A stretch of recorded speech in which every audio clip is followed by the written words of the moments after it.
Book One is all about the books that I read for the last 40 years, and today I have my special guest. He's the author of the upcoming book, The Man from the Medium, no other than Mr. Daniel Gray. Welcome, Mr. Daniel, on Book One Review. And can you please introduce more about yourself that I miss? I'm Daniel Gray. I was born originally in Blackpool, England. I was raised in America. I've lived in Texas. I've lived in Florida. Lived in Las Vegas. I spent 3 years as a mixed martial arts competitor in Taiwan as well. I've traveled Southeast Asia and Australia. That's my living background. The book is about. I am one of the defendants from January 6th. I was part of that whole thing. I was arrested and incarcerated, and this is a book that I wrote while I was in prison. I wrote the whole thing by paper with pen and paper. It's about 400 pages. It's about 133,000 words. It takes you through my entire journey of how I got involved in this situation, what it was like to be incarcerated, and what it was like to ultimately be pardoned and to leave prison. A big part of the book is also about the relationship that I was involved in as well, and the how that affected me and my mindset and my plans moving forward. And thank you so much for sharing your knowledge and wisdom to the world, Mr. Daniel. The title Man from the Medium is so evocative. Is its position the medium itself, be it TV, radio, or newsprint, is a place of origin? What does this phrase capture for you about the power of identity of these broadcasters? Well, I speak a lot now about the nature of American politics, and that's a good question. Actually, I talk a lot about the influence of American politics, of what I call the talking heads, and the divisive nature of what people talk about in the news and the media, the dangers of doom scrolling, getting involved in very very closed ideologies, and allowing yourself to be manipulated by things that may or may not be true that you see on social media all day.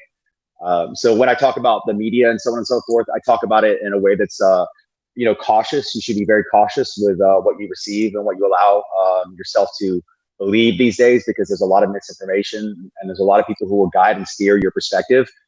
So that's my view of sort of American American media and politics.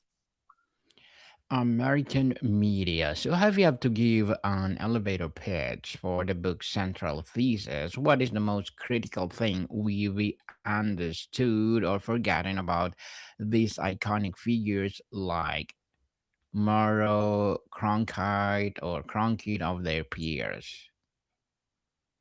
Well, you know, when you look at the American media these days, it's built around divisiveness and it's built around ideologies. And so you'll have a lot of people in the media who will they'll take certain things and they'll put people's perspectives in a certain way, and it's built around outrage and making people upset. And I lived under that cloud for 4 years, and that's what got me involved in the things that I got involved in. I started believing conspiracy theories. I started diving into stuff like the Epstein Island world and everything else. And I really convinced myself that there was a elite shadow government in America, and I ended up in prison because of it. And the result of that was that I was left alone in the world, and nobody's going to be there for you if you get involved in these ideologies. And you look back in the media, 40, 50 years ago, there was a lot more integrity about the way things were handled. And so that's what I always talk about. I'm very cautious about like who you allow to convince you of things, and what type of information you allow into your mind. And that's a part of the thesis of the book. I talk about, I ended up in a situation where I was in Atlanta, Georgia. This is prior to the 2020 election, a very divisive election in American history. And I find myself, I'm a step away from being homeless. I'm doom scrolling on social media. And I allow myself to be manipulated to a point where I believe that I have to take action. And I get myself into a situation that, only I could get myself out of. And so that was my take on the American media in America. Mm-hmm. That'd be interesting. You explore an era when trust in media was dramatically high. Was the trust earned primarily by the character of the man, or was it product of the structure of the medium, like scarcity of channels and fairness doctrine? I think that when you, what, I came to America in 1987, and so my experience with America was, at first I was a British born citizen. My dad's an American citizen. I came over in like in the late 80s. And my experience with sort of American media and politics was that it was not anything near what it is today. I think trust was earned a lot by people who had long careers and who had established themselves by, true journalism and breaking stories and so forth. And now American media is based around sensationalism and outrage. And so I think that pivot happened, so probably somewhere in the 90s, when you look at news going from like an evening to 24-hour cycles of news, and you had channels that became entire news channels. It used to be that you would just have like a Dateline or an NBC or something like that, and they would play the news at like 7 or 8 p.m. And then we got to a place where all of a sudden, the news is a 24-hour cycle, and then it needs constant refreshing. And the only way to really do that is to sort of, expand upon the story and drag the story out and pull outrage out of the story. And so there was a pivot somewhere in the 90s towards like the 24-hour news cycle. And I think that had a big impact on what we see now, sort of the outrage driven media. On character, myth, and reality, Mr. Daniel, these men become household names and symbols of authority. How much of the person was conscious construction, a performance of integrity for the camera, and how much was the authentic extension of the private selves? I don't know how to answer that, honestly. I mean, I think that what we see now is it's narrative driven media, and this exists on both sides. When you have two different sides, and there are many examples of this even in current events in America, where you have a certain event, and one side of the media will take a very very hard nosed position on what this event means and who it relates to, and the other side of the media will take the exact opposite position, and they'll take a very hard nosed stance on those things, and it creates an incredible amount of division in the country. And it's something that I lived through for 4 years. And I always say this was my own fault. I accept responsibility for my getting myself into this situation. But it's, truth is discernible. And, when you end up in a situation where you have the exact same thing happen and there are two completely different narratives around it, you have to understand when you're being manipulated. And this is something that you will see literally on both sides of the media. The book delves into their complexities and contradictions. Could you share one surprising flaw of vulnerability you discovered in one of these titans of truth that help humanize him? So the biggest thing for me was, obviously, I was in a very, very like hard right conservative worldview at one point. I allowed myself to be pulled into sort of the extremes of the right, and I ended up getting arrested by the FBI. And at one point I was homeless, and I ended up meeting a woman, and she was a very very left leaning African American, heavily tattooed woman. She was part of the LGBTQ plus community, and for some reason we ended up dating. And she moved me into her house when I was homeless, and she was with me for 3 years. And the book that I wrote, I actually wrote it. It was I wrote it as a way to honor her. She's a huge reader. I mean, she reads like 6 books a week. And I was never really much of a reader, but I would sit in our apartment. I would watch her read all the time. So I went when I found myself in prison. I had a pen and paper. And I said, I'm going to write a book to show her how much she meant to me. And living with her was the main thing that really pulled me out of the place that I was in. It was funny. We were talking just a few days ago, and she was making fun of me for some of the conversations that we used to have, where I was so caught up in this conspiracy world, and she would just be laughing at me, like, that this is not true, right? And I'm like, no, but this is true, because this is how I formulated my worldview. And it was really living with somebody else who was very left leaning and almost diametrically opposed to me in that way. At some point, I wanted the relationship with her more than I wanted my own ideology. And she was such a caring and loving person, and she stood by my side through all this. And so, about a third of the book, if you go through the book, about a third of the book is just about her relationship. It's about her patience with me as I was going through the court process, and I was finding myself, with the inevitable. I'm going. I guess I'm going to prison now, and this is a result of my own actions. But it was that. It was okay. Now I'm living with somebody who's, of a completely different ideology, and I'm kind of seeing the absurdity of my own ideology.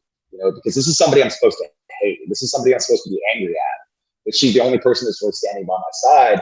And I'm in a position where I have politicians, I have the president, I have media, and I have supporters behind me. They're telling me to go a certain way with my case, and the way they're telling me to go is gonna cost me a lot of time in prison. And she's the only person saying, "Hey, listen, I want you to step back from all of this." And that's why the book is really important to me. It's important to me because it's important for her. I was very proud to show the book to her. But this is what I wrote. This is what I was actually doing when I was incarcerated. A lot of it was celebrating how much you meant to me, and that's why I really want to publish it, because it's a very personal book. I mean, a lot of the stuff in there is very embarrassing to me, and I have to stand behind that. But the most important part is people can see that there is love across these divides in America. And sometimes the people that you think are going to be your enemies are the ones who will actually support you and help you and give you the support you need when you're at your lowest moments. And so that's why I'm moving forward with this book, and that's why I really want to get it out there.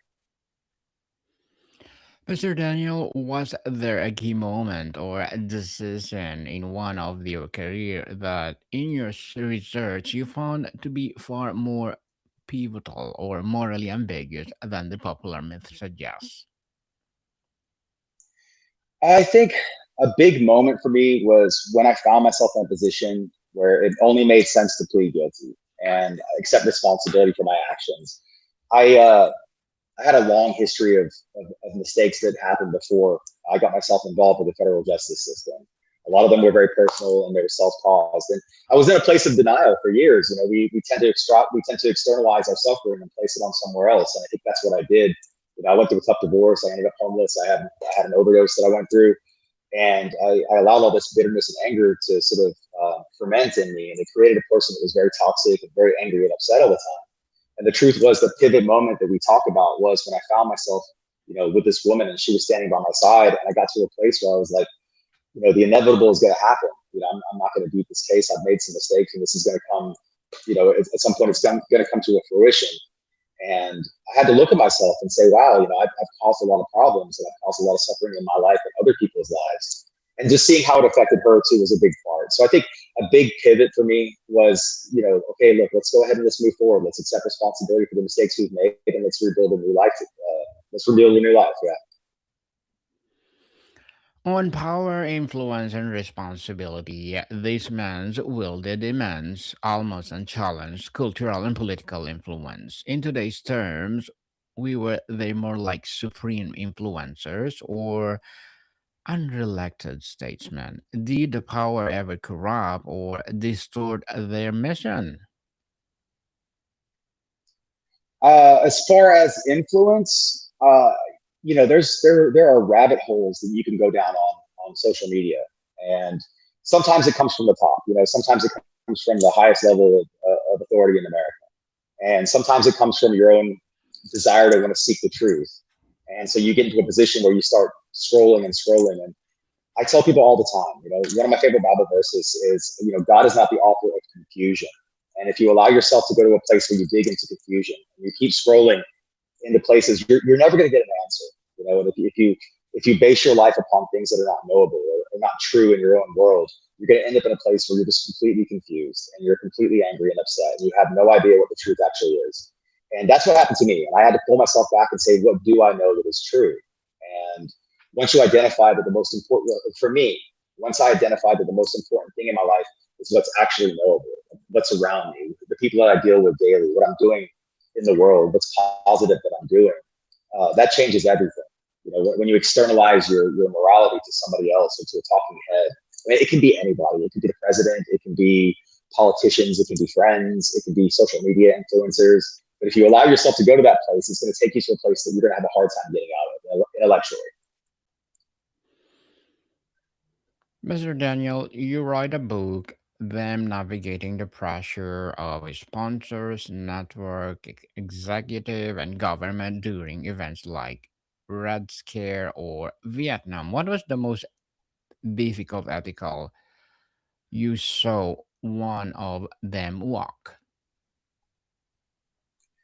Uh, I, I don't quite understand the question. I'm sorry. What was the question again? So, did you write a book about The pressure to sponsors, to network executive or government during events like the Red Scare or Vietnam. Is it the book is related to that question or not? I would say so. A lot of the book does talk about the influence of politics and so forth. I did actually to piggyback on your Vietnam statement. I had a lot of uncles who were in Vietnam, and my mom's British. She's from England, and so when we came over to America, she'd never seen anything like the effect of war on a family. And so from a very young age, my mom told me you are not allowed to join the military. That was something that she was very hard on, and I didn't understand what she was doing at the time. I had no idea why my mom was so adamant about me not joining the military. But I do understand now that as I've been through it, that there's a place for the military, and there people do belong in the military. But I think somebody like me who is actually susceptible to influence, like I was, maybe that wasn't the right choice for me. But yeah, there's these influences and so forth. A lot of that backstory has a lot to do with my current mindset. The book covers a shift from seeing the news as a public trust to seeing it as a profit center. Where did your subject Mm-hmm. stand on the shift? Were the complicit, resistant, or powerless to stop it? I do see the news as a power structure, and it's something that does have a lot of influence. And I do think that a lot of people are powerless to stop it because it wields a lot of moral and ethical influence on the culture too. And there are a lot of people who, they take the news as a trusted source or the media as a trusted source or even these authorities. And when you live in a very divided country like we do right now, that can be a very dangerous thing. Mr. Daniel, as a debut author, what are your short term and long term goals? My short term goal is to get this book published. That's the most important thing for me. It took about a year. I wrote 2/3 of this book while I was in prison, and then I wrote the last portion when I got out because that's kind of the closure of it. I needed to step away from the moment a little bit to kind of be able to write about it the way that I wanted to. And so right now, I've talked to a few publishers. I have some interest. I've done some work on social media. I've got some podcasting work that I'm doing. My long-term goal, I would like to see myself writing another book. I actually gave this book to a few friends to read, and I asked them if they thought I should write another book. And one of them said to me, "I really hope you don't ever have to write another book again," because it's very gritty, and it's a very close to the chest sort of book that I wrote. But I want to write something that's a little bit more aligned with a peaceful sort of world, and sort of a secondary book after this one that sort of talks about life in a much more happy and enjoyable state. So my first goal is I want to get this book published. I want to physically hold it in my hand. I have the copy that I've sent out a few times. I've read it on my it's on my phone on my computer. But I want to get the physical copy. I want to get this book published, and then I want to see about getting something else done afterwards. Good luck to your goals, Mr. Daniel. Looking forward for more success. And what will be your piece of advice for those people out there want to be an author like you? So the the number one thing I see when I'm in a bunch of author forums and so forth, and I see a lot of people talking about there's a lot of arguments about like what is and what isn't authorship and how to get a book finished. For me, the getting this book done was just simply sitting down and writing and committing to getting the writing done. And then it was never about I want to write a perfect book or I want to write the best work ever. I actually dropped out of high school in seventh grade. I did go to school in England afterwards. I do have an education, but I was not somebody you would ever consider somebody who could write a book. And if I can write a book, literally anybody in the world can write a book. And the most important piece of advice I can give is that if you want to get the work done and you want to get it finished, you have to sit down and you have to just get it done. And that's the most important thing. You can work backwards later if you need to, and you can make your revisions later. But get your thoughts down on paper and get them out there in the world. And once you get your work done, read through your work and be proud of the work you've done, and be ready to stand behind it too. And it doesn't matter if the work is difficult or if it's emotionally taxing. This is something that you should be proud of, and it takes a lot of effort to get a book done. And for me, it was a very healing thing. I wrote this down. I've got a book now. I can actually become an author now, and I can move forward with my life because I've managed to pull this off somehow. And so I guess the best advice I can give is if I can do it, like anybody in the world can write a book. Hmm. So, thank you for that advice, Mr. Daniel. And can you please recommend a book of books that influenced your journey? So I like C.S. Lewis a lot. I was reading C.S. Lewis as a very young child. I think the best book that I could ever recommend is going to be Viktor Frankl's Man's Search for Meaning.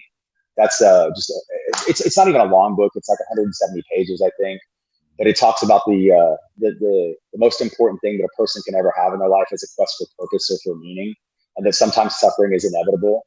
And the number one thing that a person can do to reclaim their agency is to see the suffering as being valuable in life. And that for me was a very profound thing to read. I mean, if you read what he went through, I mean, he just lost everything. He was in a World War II. I believe he was at Auschwitz and so forth. And that was, that's a great book. C.S. Lewis is another big one for me as well. I read a lot of Christian literature. I like the Bible, obviously. So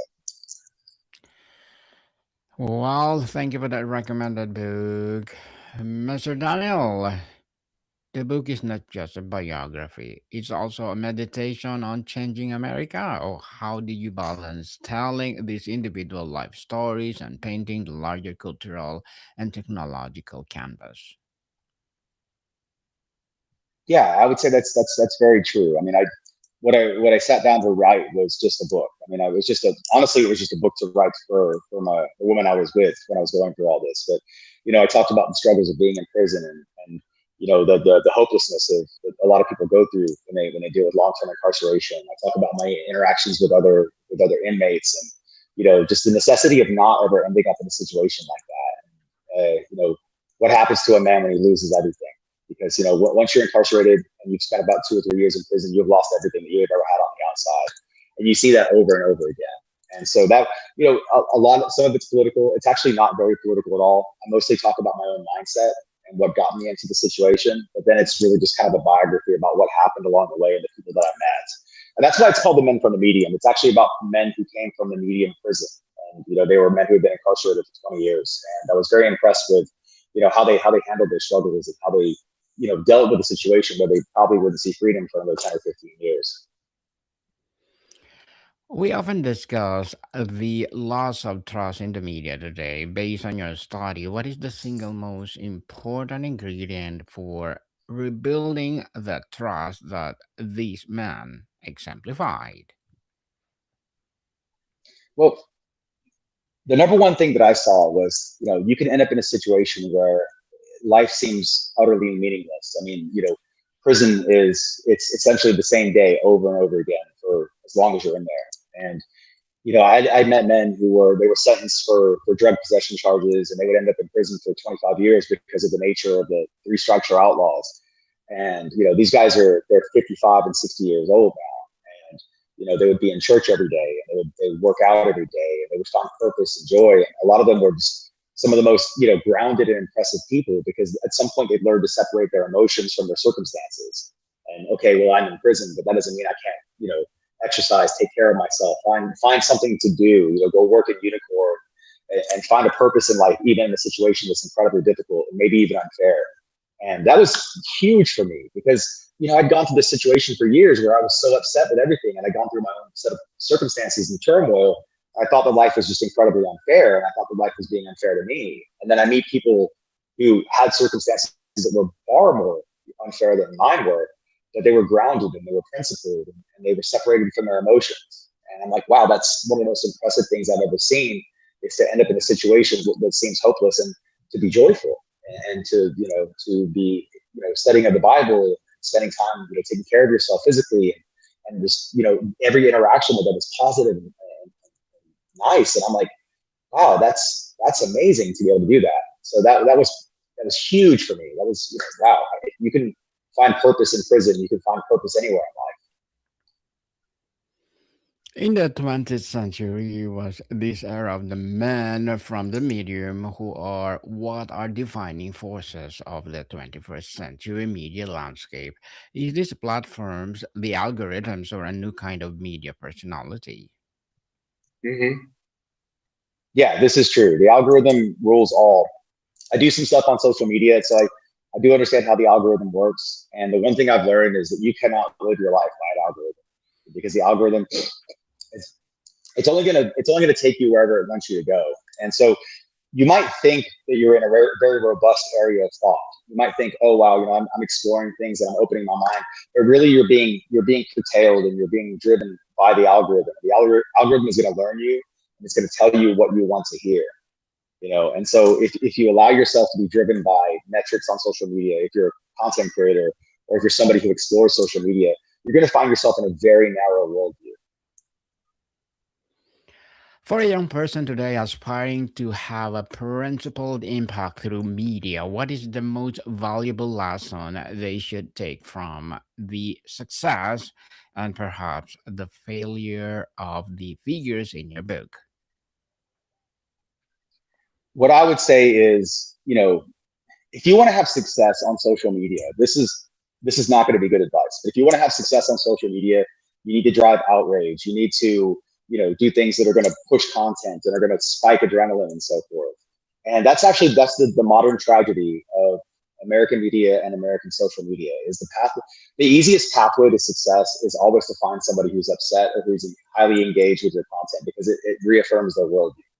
And that's the opposite of what I'm trying to do here. So I'm swimming upstream because I could lean very heavily into some of the things that happen, the political side of everything, and I could drum up a lot of support by doing that. But it's incredibly disingenuous to what I'm trying to do here. And so, the sad truth is success is driven through outrage these days. And there's a difference between being successful and being whole and doing what's right and finding work that's purposeful. And I see a lot of people on both sides who are driving outrage and they're doing it and they're amassing followers and they're getting support, but I question what the end game is. Mr. Daniel, before we wrap up our discussion for today, I'm inviting you to please do listen to my other podcast, people. My other podcast, because my abstract essay is already in fifth season, abstract poetry in third season, and mob book 101 review in its fifth season, sixth season this year, comedy 101 in Wow. its third season, and my food 101 in fifth season as well. Geography 101, love letters, a movie 101 review, music 101 at fourth season, science 101, sex 101 in third season, and my baby podcast, trivia 101. Law 101, mental health 101, motivation 101, entrepreneurship 101, and of course, Bible verses 101. Please listen to them wherever you listen your podcasts. So ultimately, Mr. Daniel, does the man from the medium have or leave you with a sense of optimism or pessimism about the future of journalism and public discourse? Do you see their legacy as a beacon to return to, or a chapter that is definitely closed?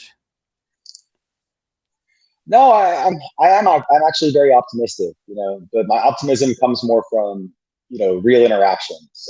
As far as what's happening in the media, I do my very, very best to stay away from social media. I do my very best to stay away from anything at all that could be, insightful or can incite somebody or can make somebody angry or upset. But I am optimistic for us as a culture, and I think that there is a pathway out of all this. And it's through human interaction. It's really through the process of learning to have empathy for the other side, because you'll be surprised who'll be there for you when you go through a hard situation. And it was my attorney who's very left leaning. It was one of my good friends who was very left leaning, and it was the woman who was with me who was very left leaning, who were my biggest supporters. And so, because of my personal experience, I am highly, highly optimistic for the future. I do believe there's hope here, but as far as what we see on social media or in journalism, that's a world that I don't want anything to do with.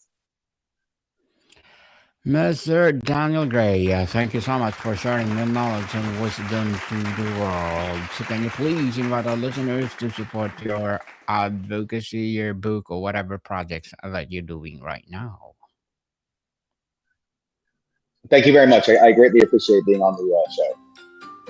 Yeah, so can you please invite them where they will get your book, your Oh, the upcoming best book? the best place to find me is on Facebook. I'm under Daniel Gray Author. I'm starting a website, but it's going to take me a couple of weeks to get that up. But until then, Daniel Gray Author. I have some of the excerpts of my book on there. I have some other podcasts I've done, and just some general information. I'm also somebody you can reach out to if you want to, message me. I'm happy to talk. Yes, people support Mr. Daniel Gray because if you support him, for sure, more and more men from the medium will rise. So, Mr. Daniel, thank you so much for your time. Thank you very much. Mordicon people, see you soon.